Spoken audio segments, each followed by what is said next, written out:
다음 스피커 배치 방식인데요. 자, 우리가 그 무대에서 스피커를 봤을 때 스피커 명칭들이 좀 다양하게 있습니다. 여기 위쪽에 있는 거 보고 이제 프로세니엄 스피커라고 얘기를 하고요. 옆에 있는 거 보고 사이드 스피커. 네, 그리고 무대 위에 올려져 있는 것은 이 모니터 스피커입니다. 자, 그리고 무대 앞쪽에 있는 거 보고 이제 에이프런 스피커라고 얘기를 합니다. 자, 이런 것은 그냥 상식적으로도 알고 있으면 좋은 그런 단어가 되겠습니다. 자, 프로세니엄 스피커, 사이드 스피커, 모니터 스피커, 이제 에이프런 스피커. 네. 자, 그럼 이런 스피커를 그 공간에 따라서 어떻게 배치하느냐? 몇 가지 방법이 있는데요. 처음에 집중 방식입니다. 자, 이 집중 방식은 메인 스피커 하나로 전 공간을 다 커버하는 방식이 집중 방식이 되겠습니다. 지금 두 번째는 혼합 방식인데요. 혼합 방식은 메인 스피커가 있고, 그리고 이 메인 스피커가 전체를 다 커버하기 힘드니까 이 뒤쪽 부분에 이렇게 보조 스피커를 설치하는 이게 이제 혼합 방식이 되겠고요. 자, 이런 경우의 혼합 방식은 이제 잔향이 많은 경우, 즉 그 벽에서 반사가 심하기 때문에 이 메인 스피커를 저 뒤까지 이렇게 보내면은 벽에도 반사음이 많아서 이렇게 설치를 하는 경우가 있고요. 자, C번에 여기 있는 혼합 방식은 그 공간의 형태가 좀 복잡하게 되어 있는 그런 경우입니다. 뭐 1층, 2층 이렇게 돼 있어서 이 메인 스피커 하나로는 이 1, 2층을 다 커버하기 힘들 때 이렇게 보조 스피커를 2층에 따로 설치하는 이런 형식이 되겠고요. 그 다음에 공간이 아주 길어서 스피커를 메인 스피커 하나로 쓰기 힘들다. 그럴 때는 분산 방식으로 이렇게 천장에 또는 벽에 여러 개의 스피커를 설치하는 이런 방식이 있습니다. 네, 스피커 배치 방식의 특징을 이제 표로 나타냈습니다. 자, 먼저 집중 방식 보죠. 집중 방식은 어떤 때에 쓰는 게 좋냐면 실내 형태가 좋고 잔향 적고 소음이 적은 실내에서 쓰기 좋습니다. 자, 스피커 지향성은 지향각이 넓은 스피커를 쓰고요. 대출력 스피커를 사용합니다. 장점으로는 명료도와 방향감이 좋고요. 자연스러운 음상, 그리고 배선 공삽이 싸고요. 설치가 용이합니다. 자, 단점으로는 이 데드 포인트, 소리 안 들리는 곳이 생길 수 있고 또 하울링 마진이 낮다는 단점이 있습니다. 자, 두 번째는 좀 아래쪽을 보죠. 자, 혼합 방식으로 가겠습니다. 자, 이 혼합 방식은 두 가지 경우에 쓸 수가 있는데요. 첫 번째는 실내 형태는 문제가 없으나 잔향이 많은 경우. 그 다음에 두 번째는 잔향은 적은데 이 데드 포인트가 있는 실내인 경우. 자, 이럴 때 쓸 수가 있습니다. 먼저 첫 번째 실내 형태 문제가 없지만 잔향이 많은 실내에서는요. 자, 어떤 스피커를 쓰냐면 메인 보조 스피커를 지향각이 좁은 걸 써야 됩니다. 왜냐하면 잔향이 많기 때문이죠. 지금 두 번째 케이스, 이 데드 포인트가 있는 실내는요, 메인 보조 스피커는 지향각이 넓은 걸 써도 됩니다. 왜냐하면 잔향이 적기 때문이죠. 자, 그래서 이렇게 어떤 상황이냐에 따라서 두 가지를 다르게 사용을 해야 됩니다. 자, 장점으로는요, 음상정이 좋고 대부분 객석에서 명료도가 높고요, 또 음압 레벨도 균등합니다. 자, 그런데 이제 단점은 이 메인 스피커와 보조 스피커 사이에 이 전반 시간이라고 했는데 이제 소리가 진행되는 시간 얘기하는 거죠. 그래서 뭐 에코가 발생할 우려가 있다. 네, 그리고 약간 그 하수 효과 또 이런 거 그 때문에 그 딜레이 같은 것을 이제 사용을 해야 된다. 네, 이런 게 이제 단점이 되겠습니다. 자, 세 번째는 분산 방식입니다. 분산 방식의 적용 조건은요, 천장이 낮고 잔향 많고 소음이 많은 곳에 쓰면 좋습니다.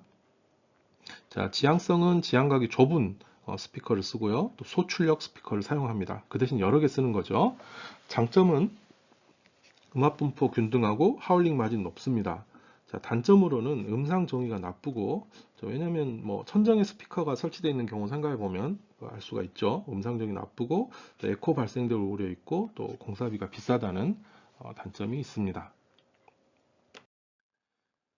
자, 그럼 각 방식에 대해서 간단하게 좀 더 알아보겠습니다. 먼저 집중 방식입니다. 네, 집중 방식의 조건. 자는 여기 아래 나와 있습니다만 L이 3H의 조건이 만족돼야 된다. 즉 여기 길이 있죠. 이 길이가 여기 높이의 3배보다 작아야 된다. 예를 들어서 높이가 뭐 한 5m다. 그러면 L은 15m 이내가 되어야 된다. 왜냐하면 더 길면 더 멀면 요거 하나 가지고 우리가 커버하기가 힘들죠. 예를 들어서 가로 세로가 이렇게 된 공간과 여기 스피커가 하나 달려 있는 것과 이렇게 긴데 여기 스피커가 하나 달려 있는 것과 자, 요거는 이 스피커 하나로 커버하기가 힘들겠죠. 그래서 3배 이내가 돼야 된다. 길이가. 이런 경우에 집중 방식을 사용할 수 있다는 것입니다. 자, 이런 집중 방식은 우리가 그 스피커를 하나 가지고 전 공간을 커버를 해야 되는데 이때 문제가 있습니다. 뭐냐면 이 앞쪽에 있는 사람은 스피커하고 가깝잖아요. 예를 들어 25m 떨어져 있다고 하겠습니다. 중간에 있는 사람은 50m 떨어져 있어요. 제일 뒤에 있는 사람은 100m 떨어져 있습니다. 즉 거리가 이렇게 다 다른데 어떻게 비슷한 크기의 소리를 들을 수가 있겠는가 하는 건데요. 이럴 때는 이 그 스피커의 특성을 이용하면 자연스럽게 해결이 됩니다. 즉 여기 스피커가 어디를 향하게 만드냐면 여기 축 방향이라고 되어 있죠. 이 가장 멀리 있는 이 사람을 향하도록 스피커를 설치를 해 놓으면 그 축에서 벗어나면 자연스럽게 소리가 작아집니다. 자, 여기 마이너스 6dB 방향이라고 되어 있는데요. 여기 그림을 앞에 다시 한번 그려보죠. 우리가 아까 그 지향각 얘기를 할 때 이렇게 나가는 게 90dB로 나간다면 옆으로 이렇게 가면은 84dB가 나갈 수 있다 이렇게 말씀드렸죠. 그래서 요걸 지향각이라고 한다라고 얘기를 했는데요. 이렇습니다. 옆으로 벗어나면 소리가 작아져요. 자연스럽게. 그래서 자, 다시 돌아와서요. 이 가장 멀리 있는 쪽을 축 방향을 향하게 되면은 이 가까이 있는 좀 더 가까이 있는 사람 마이너스 6dB 방향은 소리가 더 작아지고요. 또 마이너스 12dB 방향은 소리가 더 작아집니다. 그래서 스피커에서 나오는 소리 자체가 크고 여기 중간이 되고 뭐 작아지고 이렇게 생각하시면 되겠어요. 이쪽으로 수치로 얘기를 하죠. 만약에 이쪽으로 90dB가 나온다. 그럼 여기는 84dB가 되고 여기는 또 6dB 떨어져서 78dB가 나오고 이런 식으로 이제 나오기 때문에 결국은 같은 소리를 들을 수가 있다. 같진 않겠지만 비슷한 크기의 소리를 들을 수가 있다라고 이제 말씀드릴 수가 있겠습니다. 네. 네. 그 공간의 길이가 긴 경우, 그거보다 더 긴 경우는 우리가 스피커를 두 개를 설치를 해서 이렇게 원거리용, 멀리를 지향하는 원거리용, 그리고 좀 더 가까운 데를 지향하는 근거리용, 이런 식으로 두 개로 나눠서 설치할 수가 있습니다. 자, 이때 조건이요. 먼저 원거리용 스피커는 근거리용보다 지향 개수가 3, 그리고 감도가 3dB 더 크도록 스피커를 쓰고요. 근거리용은 원거리 스피커의 0.7에 해당되는 지점을 지향을 하면 되겠습니다. 자, 이렇게 두 개의 스피커를 사용하는 경우에 스피커 간에 두 개가 겹치는 좌석이 생길 수가 있습니다. 여기 보면 간섭이 생기는 좌석으로 되어 있는데요. 자, 이 부분은 서로 소리가 중첩이 돼서 오히려 간섭이 생길 수 있기 때문에 자, 이건 이제 스피커를 설치를 할 때 간섭이 안 생기도록 잘 조정을 해야 되겠죠. 자, 다음은 이제 혼합 방식입니다. 자, 혼합 방식은 천장이 낮거나 잔향이 많은 공간에 설치를 한다고 말씀드렸고요. 이때 뒤쪽에 있는 분산용 스피커는 시간 지연이 필수적입니다. 왜냐하면 하수 효과 때문에 음상이 정의가 안 될 수가 있기 때문이죠. 자, 아래 그림에서 보듯이 메인 스피커는 이렇게 앞과 중간 부분을 담당을 하고요. 이 보조 스피커는 뒷부분을 담당하는데 이게 천장에서 소리가 나오기 때문에 앞쪽에서 소리가 들리는 것처럼 하기 위해서는 10에서 20ms 정도 지연시켜주는 지연기가 필요합니다. 자, 다음 분산 방식입니다. 자, 이 분산 방식은 이 길이가 앞뒤로 굉장히 길 때, 자, 이럴 때는 분산 방식을 사용을 해야 됩니다. 자, 첫 번째 그림은 이런 길이가 긴 공간에서 하나의 스피커만을 사용했을 때의 문제입니다. 이렇게 하나만 쓰면요. 앞쪽은 소리가 너무 크고 뒤쪽은 거리 멀어 소리가 작습니다. 그래서 여기 뒤쪽에 있는 사람이 잘 안 들리니까 소리 좀 크게 해주세요. 이렇게 하면요. 이거 소리 크게 하면 어떻게 돼요? 이 앞 사람은 네, 소리가 너무 크게 되는 거죠. 자, 그래서 이런 경우에는 스피커를 여러 대 설치하는 분산 방식을 쓰는데요. 이렇게 천정에 설치를 하거나 아니면 이제 벽에 설치를 할 수도 있습니다. 자, 이런 식으로 사용하는 게 분산 방식이 되겠습니다. 자, 이 천정 스피커를 배치를 할 때는 여러 가지 그 방식이 있는데요. 이렇게 사각형 형태로 배치하는 방식, 이렇게 서로 겹치지 않게, 커버리지가 겹치지 않게 하는 방법, 또 어느 정도 겹치는 방법, 또 많이 겹치게 하는 방법, 이런 등이 있습니다. 여기 점이 이제 천정 스피커라고 생각하시면 되겠어요. 까만색 점이요. 또는 이렇게 육각형으로 배치하는 방법도 있습니다. 자, 이렇게 천정 스피커를 배치를 할 때 그 배치 간격을 계산하는 식이 있는데요. 뭐 아주 간단합니다. 어, 지금 스피커 그림을 한번 보시면요. 여기 스피커가 하나 있는데 이 마이너스 6dB 커버리지, 저 앞에서 말씀드렸던 그 지향각이 여기 알파라고 하겠습니다. 지향각이 알파인 스피커를 사용을 했을 때 이렇게 여러 대를 설치를 하겠죠. 이때 요 간격, 네, 얼마만한 간격으로 설치를 하는 것이 좋겠는가 입니다. 그리고 여기 높이, 이때 천장의 높이도 중요하겠죠. 그 천장의 높이를 x라고 하는데요. 이게 천장의 높이가 아니고 사람, 여기 이제 사람이 있어요. 여기 사람이, 네, 의자에, 예, 어떻게 그려야 될지 모르겠는데요. 예, 의자에 이렇게 앉아 있습니다. 그럼 여기 귀가 있겠죠? 귀 높이입니다. 여기. 네, 사람이 듣는 귀 높이라고 생각하시면 되겠어요. 그래서 바닥 높이가 아니고 이 x는 귀에서 천정까지의 거리라고 이제 생각하시면 되겠습니다. 자, 예를 들어서 아래 문제를 보죠. 자, 높이가 3m인 천장에 실링 스피커를 배열을 하려고 한다. 이 실링 스피커가 이제 천장에 매입하는 그런 스피커입니다. 자, 실링 스피커의 커버리지가 120도이고 귀 높이를 1.2m라고 할 때 실링 스피커 간 최대 설치 거리는 얼마인가? 네, 이걸 계산할 때 공식은 여기 있습니다. 아주 간단합니다. y는 2x 탄젠트 2분의 알파라고 하고요. 저 공식에 그대로 집어넣어주면 되겠습니다. 자, 답을 보죠. 자, y 거리는 자 2라는 건 그냥 원래 이제 곱하는 거고요. 여기 1.8이라는 게 바로 x가 되겠죠. x는 뭐라고요?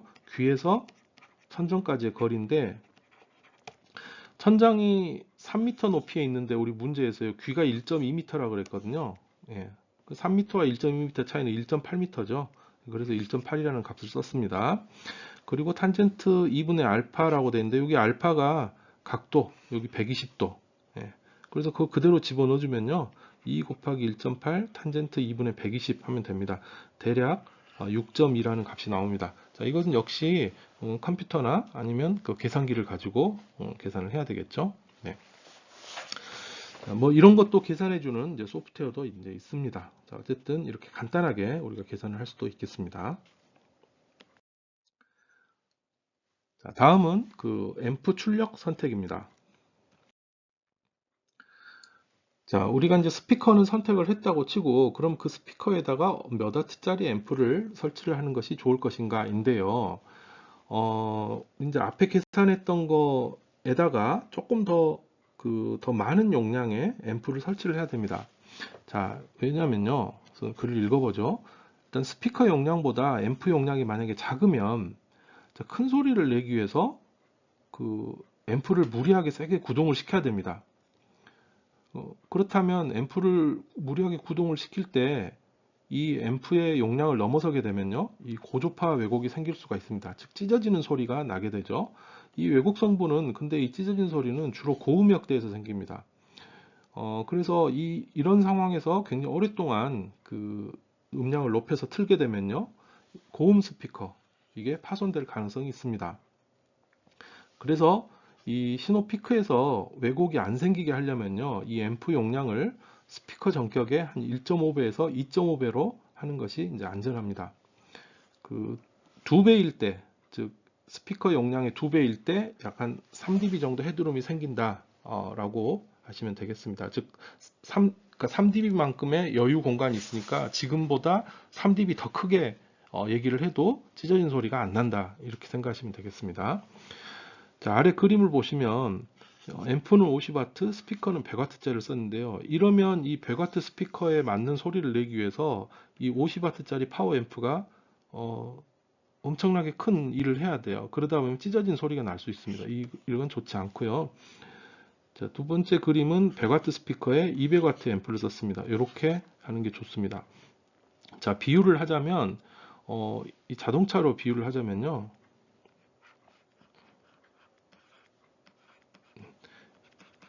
여기 엔진이 있어요. 차가 갑니다.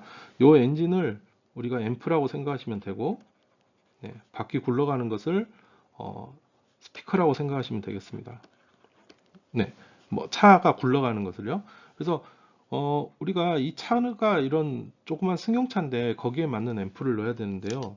자, 만약에 아주 큰 대형 트럭이 있습니다. 네, 네, 뭐 25톤짜리 대형 트럭인데요. 여기 엔진을 조그마한 걸 하나 집어넣었어요. 그럼 어떻게 되겠습니까?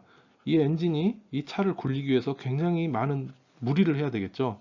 그래서 이런 경우는 제대로 동작을 할 수가 없겠죠. 네. 그래서 이것만 하나의 그냥 비유고요. 비유처럼 생각하시고 어쨌든 중요한 것은 앰프 용량이 더 커야 된다라는 것입니다. 자, 지금은 이제 클리핑 때문에 왜곡이 생기는 건데요. 여기 지금 보면은 앰프가 낼 수 있는 어떤 최대 한계를 넘어섰기 때문에 이게 잘려 버렸어요. 원래는 이런 모양의 사인파가 돼야 되는데 이걸 크게 내기 위해서 볼륨을 계속 올리다 보니 여기가 이렇게 잘리는 거죠. 그래서 파형이 요런 왜곡된 파형이 나가게 되고, 그럴 때는 이쪽 이 고조파 왜곡, 네, 원래는 없는 소리들이 이렇게 많이 생기는 이런 현상이 돼서 이게 이제 찢어지는 소리가 됩니다. 그리고 원래는 여기 200Hz의 소리만 냈는데 없던 게 막 생기면서 이쪽 고음 쪽에도 많은 에너지가 몰리게 되죠. 그래서 이게 이제 스피커로 나갈 때 그 트위터 쪽으로 나가게 되는데요. 이 트위터가 잘못하면 파손이 될 수가 있습니다. 그래서 어, 좋지 않다는 것이죠. 자, 그러면 어느 정도로 앰프를 크게 해야 되느냐? 이건 음원에 따라서 다른데요. 자, 가요나 팝이나 음성처럼 그렇게 아주 큰 소리를 내지 않는 경우에는 앰프 출력은 스피커 전격 출력의 한 1.6배 정도만 해도 됩니다. 근데 이제 헤비메탈이나 락처럼 굉장히 소리를 크게 틀어야 되는 경우에는 앰프 출력은 스피커 전격의 한 2.5배 정도로 하는 것이 안전합니다. 자, 예를 들어서 한번 보겠습니다. 자, 문제인데요. 이 스피커에 적합한 앰프의 전격 출력이 얼마인가 하는 겁니다. 자, 다른 건 볼 필요 없이 이 스피커가 파워가 얼마짜리인가 봐야 되겠죠? 지금 보니까 여기 RMS 파워라는 게 있고요. 이게 450W로 되어 있습니다.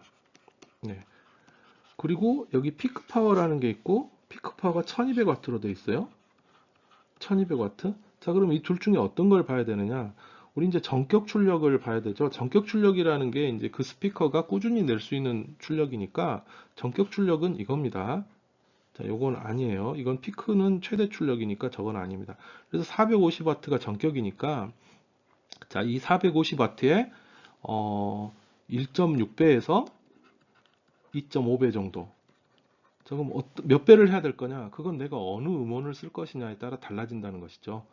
내가 음성이라든가 조용한 음악 할 때는 한 요 정도만 해도 되고, 그렇지 않고 락이나 이런 걸 할 때는 이쪽 거.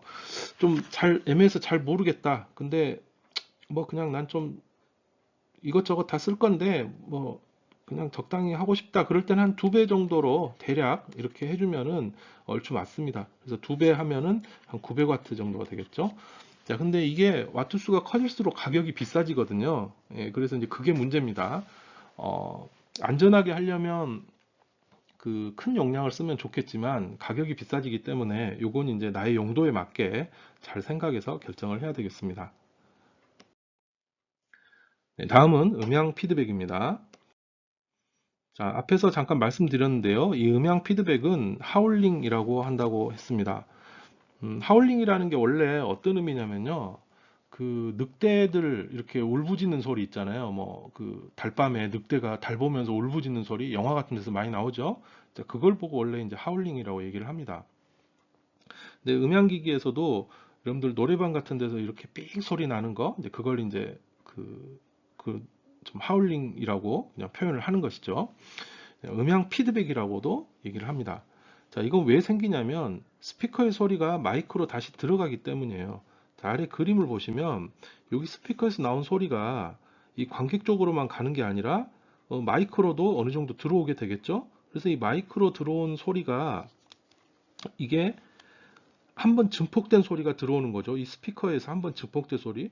그럼 그게 마이크로 돼서 또 다시 증폭이 되겠죠.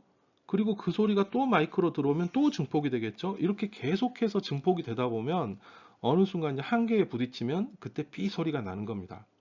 자, 이게 음향 피드백이 생기는 원인이에요. 하울링이 생기는 원인입니다. 자, 이 그림 한번 다시 보시죠. 이 그림 보면 80dB라고 두 개가 써 있는데요. 하나는 이 스피커에서 들어오는 소리가 80dB 소리가 들어오고요.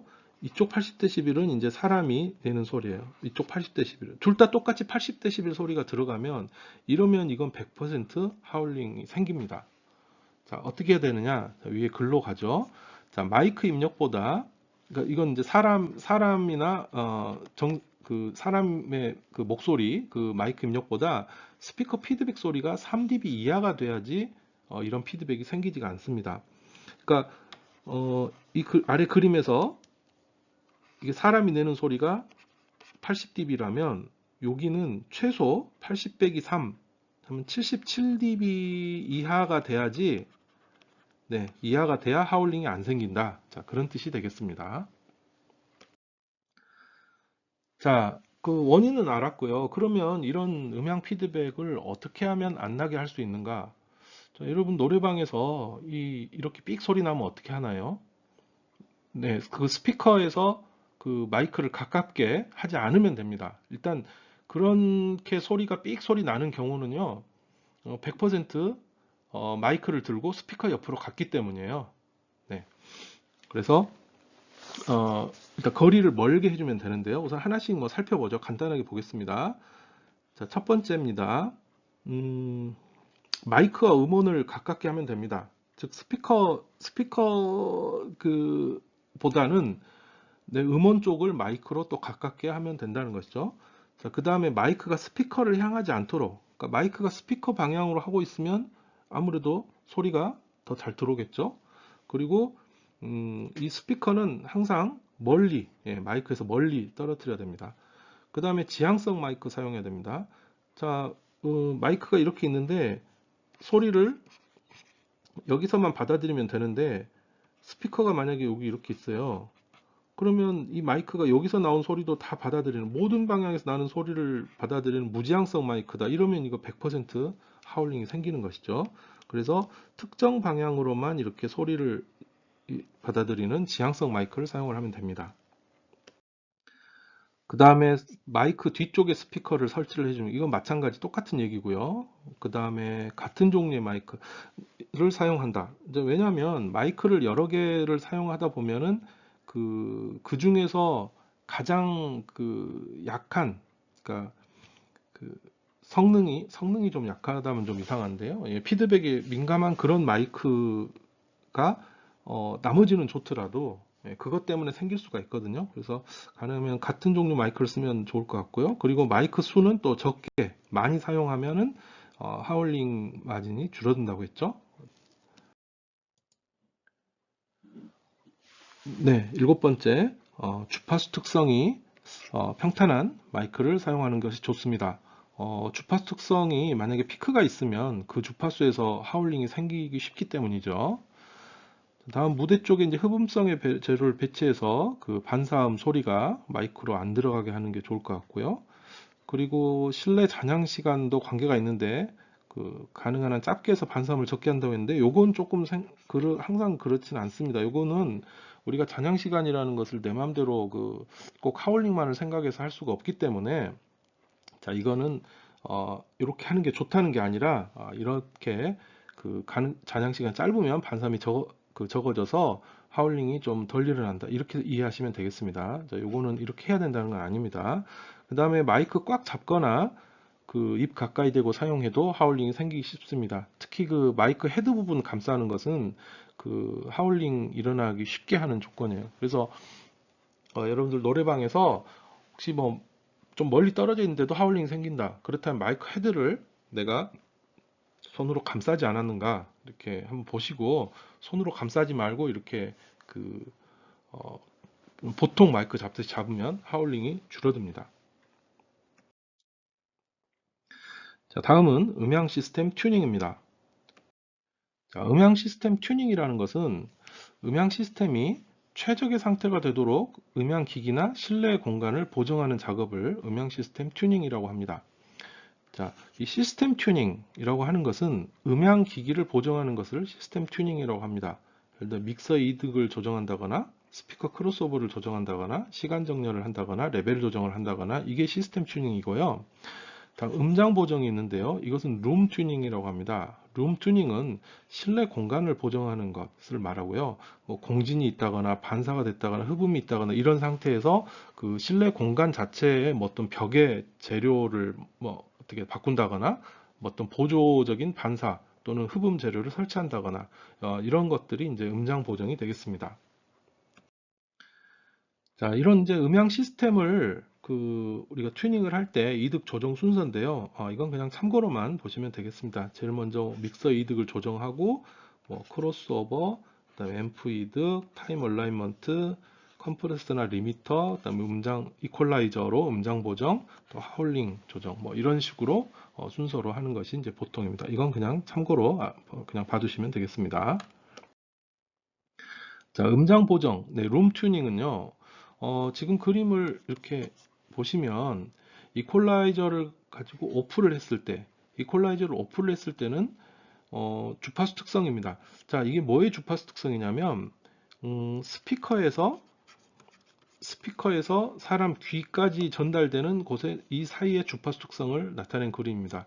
즉 스피커에서 나오는 소리가 그대로 전달이 되기 위해서는 주파수 특성이 여기 EQ ON이라고 된 것처럼 평탄하면 스피커에서 나온 소리가 귀로 그대로 들어갑니다. 자, 그런데 여기 EQ OFF라고 된 부분을 보면은 스피커에서 나온 소리가 실내의 반사음으로 인해서 더 커졌어요. 이렇게 더 커진 부분이 있습니다. 이렇게 좀 불규칙하게 되죠. 여기는 좀 더 작고요. 그래서 이런 것들을 우리가 EQ를 사용해서 좀 평탄하게 만들어 줍니다. 또는 이제 뭐 EQ를 쓰지 않더라도 또 뭐 어떤 다른 이제 뭐 흡음이나 반사라든가 이런 걸 통해서도 이제 할 수가 있겠죠. 두 번째도 이제 어떤 그런 저음 쪽이 달라지는 것을 예로 이제 보여준 것입니다. 자, 다 마지막으로 이제 다 튜닝까지 다 됐어요. 그렇다면 이제 품질 평가를 해야 되겠죠. 테스트입니다. 자, 음영 시스템 품질 평가는 이제 정량적 평가와 정성적 평가로 나눌 수가 있는데요. 정량적 평가라는 것은 숫자로 표현 가능한 어떤 파라미터들을 얘기를 합니다. 예를 들어서 음량이라든가 실내 음향 파라미터, 명료도, 하울링 뭐 이런 것들은 숫자로 다 표현을 할 수가 있습니다. 자, 다음 정성적 평가인데요. 이 정성적 평가는 이건 좀 어렵습니다. 왜냐하면 이게 주관적이고 심미적인 평가거든요. 그래서 음질이 좋다. 뭐 이런 거예요. 그러니까 우리가 음식으로 따지자면은 어떤 음식이 있을 때 이 음식이 우리가 뭐 맛있다 맛없다 이렇게 따지긴 하는데 그 맛있다 맛없다 가지고도 사람들 사이에 그 의견이 왔다 갔다 하잖아요. 근데 이걸 정량적인 평가를 하겠다라고 하면은 뭐 그 당도라든가 또는 염도 얼마나 짠가 또는 뭐 영양소가 맛에 뭐 중요한지 모르겠습니다. 뭐 이런 것들은 우리가 숫자로 표현할 수가 있는 거잖아요. 이게 이제 정량적인 어떤 평가가 되겠고요. 정성적인 것이라는 것은 이게 그래서 맛있냐? 너무 단정적인 맛있다? 아니다. 또 뭐 달다? 뭐 쓰다? 뭐 또 제일 어려운 말 있죠. 뭐 감칠맛. 네. 이런 것들은 이제 정성적인 평가가 되겠습니다. 이건 숫자로 나타낼 수가 없죠. 자, 근데 사실은 사람들이 더 그 느낌이 있을 수 있는 것은 이 정성적 평가인데 문제는 이 정성 평가가 사람마다 다 다르다는 거예요. 어떤 사람은 달다 이러는데 난 별로 안 단데 이럴 수 있거든요. 그래서 결국은 이런 정성적 평가는 어떤 설문조사를 통해서 할 수밖에 없습니다. 그래서 어떤 느낌이 대다수인가 하는 식으로 이제 평가를 해야 되겠죠. 네, 지금 이제 표로 보는 것은 그냥 우리가 평가의 하나 예입니다. 뭐 음량이라든가 음질이라든가 명료도, 안정성 이런 것들은 정량 평가를 할 수 있는 것들이죠. 그래서 예를 들어서 뭐 이런 식의 기준으로 나타낼 수가 있습니다. 자, 그런데 이제 정성평가. 정성평가는 뭐 종합 주관평가 이렇게 해가지고 수음이한가 이렇게 했는데요. 자, 이거 정말 애매하죠. 사실은 좀 더 많은 항목을 가지고 우리가 이제 평가를 할 수가 있습니다. 여기는 이제 그런 건 나타내지 않았는데요. 그냥 하나의 예로서 이렇게 한다라고 이제 생각을 하시면 되겠습니다. 자, 이렇게 해서 우리가 어떤 공간이 있을 때 거기에 음향 시스템을 어떤 정도의 용량의 음향 시스템을 설치하고 또 어떤 방식으로 배치하고 또 어떻게 구성하고 또 튜닝하고 나중에 평가하는 과정, 전체적인 과정을 한번 쭉 이렇게 개괄적으로 이제 살펴봤습니다. 자, 이상으로 음향 시스템에 대한 강의 마치도록 하겠습니다. 네, 수고하셨습니다.